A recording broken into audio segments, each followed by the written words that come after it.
Welcome to our next lesson on creator versus victim mindset. And let me say this clearly. This is not about blaming yourself for what happened to you. This is not about pretending painful things did not happen. This is not about telling someone with real trauma, grief, betrayal, loss, or hardship to just think positive. That is not personal power. That is spiritual bypassing and a motivational hoodie. What we are talking about is this: you may not have controlled what happened, but you can reclaim authority over how you respond, how you heal, how you interpret, and how you move forward. Victim mindset says, "This happened to me, so I have no power." Creator mindset says, "This happened, now what am I going to build from here?" Victim mindset gives the mission to the wound. Creator mindset gives the mission back to the conscious self. A victim mindset is built around external control. It says, they made me feel this way. My past ruined me. My circumstances control me. I cannot change because of what happened. I am stuck because of them. I will be okay when the outside world finally changes.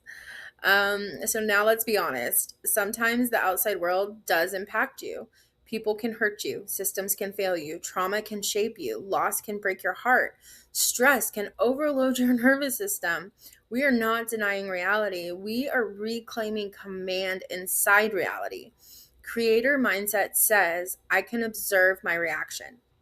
I can regulate my nervous system. I can choose my next action. I can rewrite the meaning. I can take responsibility for my healing. I can become stronger, wiser, and more aligned. That is internal mastery, not control over everything, control over your next conscious move. That is where personal power lives. Inside the warrior monk method, we do not just ask, "What do you want?" We ask, "Who does this mission require you to become?" That is the purpose of the operator identity planner, because most people try to change their results without changing their identity. They say, "I want more discipline," but they still identify as someone who quits. They say, "I want peace," but they still identify as someone who must control everything. They say, "I want better relationships," but they still identify as someone who is unsafe being vulnerable. They say, "I want confidence," but they still rehearse the identity of someone who is not ready. You cannot build a new life with an old identity running the mission. So we begin with identity. Ask yourself, who am I becoming? What does that version of me believe? How does that version of me respond under pressure? How does that version of me speak to themselves? How does that version of me make decisions? Because the goal is not just to think differently. The goal is to rehearse a new self until that self becomes familiar. That is how you move from external control to internal mastery. Now let's bring in the stress compass. The stress compass helps you identify where you go under pressure, because pressure reveals programming.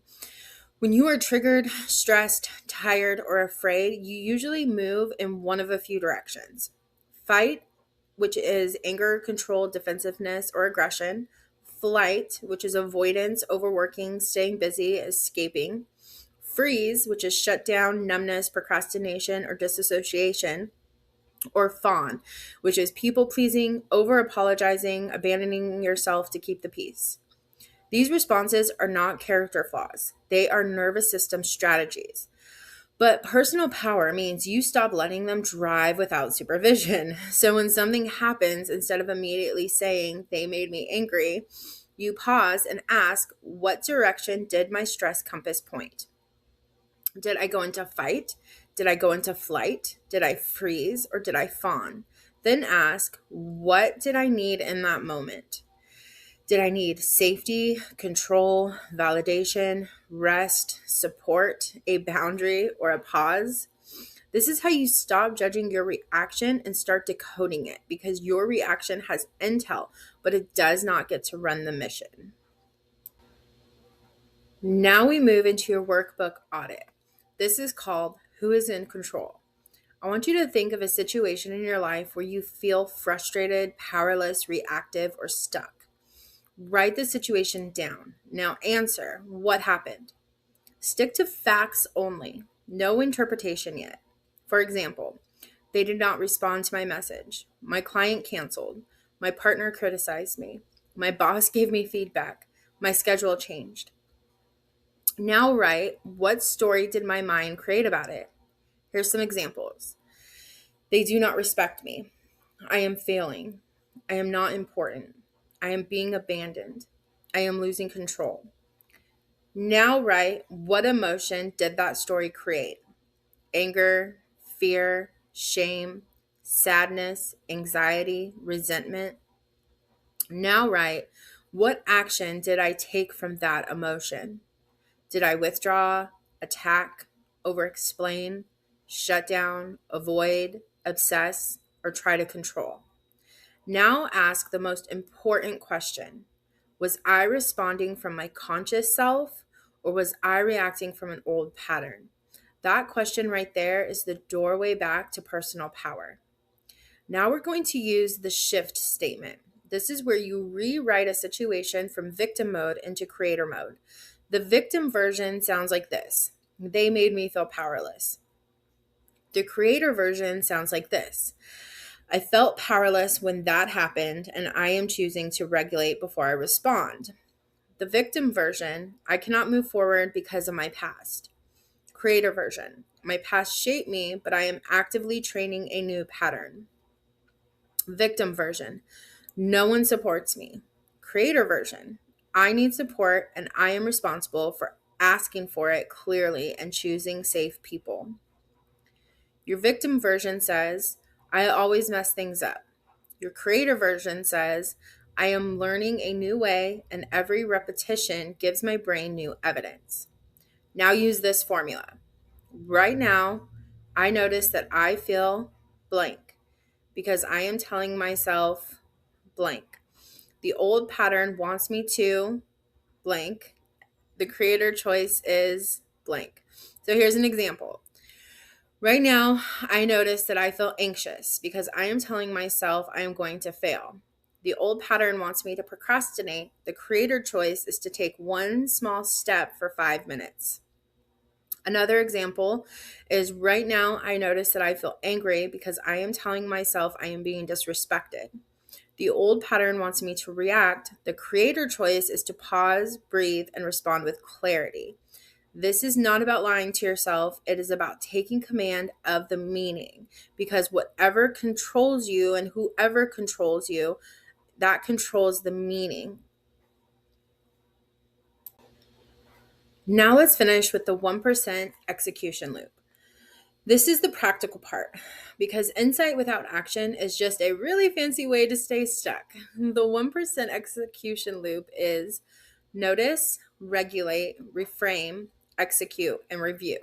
Notice the old pattern, regulate your body, reframe the meaning, execute one small aligned action, and review what happened. That is it. Not 50 steps, not dramatic transformation overnight, 1%. Because your brain trusts repetition more than intensity. So this week, do not try to become a completely different person by Friday. That is how people crash and quit.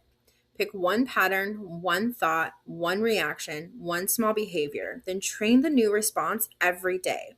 That is how identity changes. That is how the nervous system updates. That is how personal power is rebuilt, not through force, through practice. So let's bring this home.